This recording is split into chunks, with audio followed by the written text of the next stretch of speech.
ক্রয় করেছি কিসের বিনিময়ে? জান্নাতের বিনিময়ে। বন্ধুগণ আমার, ভাইয়েরা আমার, কি দিয়ে আপনাকে বুঝাই?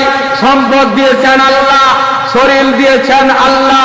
একটু খেয়াল করে দেখেন, দুইটা হাত না থাকলে আপনার অবস্থাটা কি হয়? একটু খেয়াল করে দেখেন, দুইটা পা না থাকলে আপনার অবস্থা কি হয়?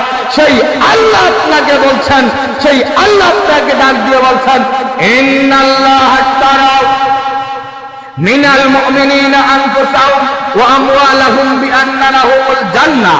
আল্লাহ বলছেন, আমি মুমিনের জান, মাল, ধন, সম্পদকে সব কিছুকে ক্রয় করেছি কিসের বিনিময়ে? জান্নাতের বিনিময়ে। সব দিয়েছেন আল্লাহ। তবে আল্লাহ প্রতিশ্রুতি দিচ্ছেন, আল্লাহ বান্দাকে উৎসাহ দিচ্ছেন যে বান্দা শোনো, এগুলো তুমি ব্যয় করো, এগুলো তুমি আমি আল্লাহ রাস্তায় দাও, আমি আল্লাহ তোমাকে জান্নাত দান করবো। সুবহান, আরো জোরে জোরে সুবহানাল্লাহ।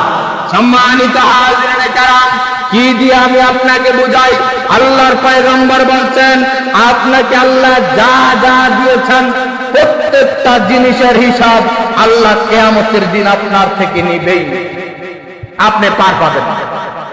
আপনি কত অক্সিজেন ব্যয় করছেন, আল্লাহ আপনার থেকে হিসাব নিবে। আপনি কতটা সময় আপনি বাহিরে অপচয় করছেন, আল্লাহর হিসাব নিবে। আপনি কতটা অন্যায় করেছেন, এই জন্য আল্লাহ তার হিসাব নিবে।